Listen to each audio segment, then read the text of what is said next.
They can jump up to the speed limit and go way beyond it in a couple of heartbeats. They can weave through traffic seemingly without effort, and all too frequently, the latest high-end, high-speed motorcycles can also deliver tragedy. A new report out of the United States shows a dramatic rise in motorcycle deaths.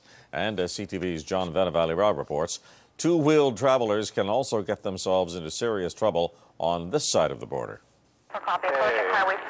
In this now famous video from Ontario Police, you can see what looks like a white blip, but is a guy on a motorcycle racing at nearly 250 kilometers an hour. There's no chance that any of our cruisers is going to be able to keep pace with that motorcycle. In recent years, more and more riders on high-performance bikes have been treating roads like racetracks, with consequences that are predictable. Of course, a crash at that speed is absolutely unsurvivable. The study by a U.S. insurance group in part blaming so-called super sport motorcycles for a doubling of motorcycle deaths in the U.S. over the last 10 years. Super sports make up only about 10% of registrations, but they account for a quarter of the deaths.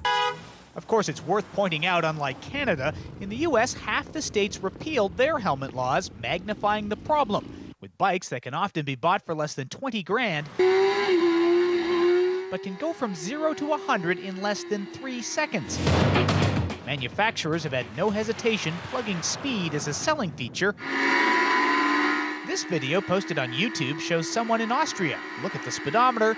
They're going more than 220 miles an hour. But proponents of motorcycles say it's all the exception. While deaths have shot up since 1997, so too have motorcycle sales, up 50% in the past 6 years. There's definitely more riders on the road. The total exposure rate is high, and as a result, we have injuries and fatalities as a result. And some are quick to point out the majority of crashes involve low speeds, under 50 kilometers an hour. Still, police say super sport bikes are a problem. We see them taking horrible chances out here.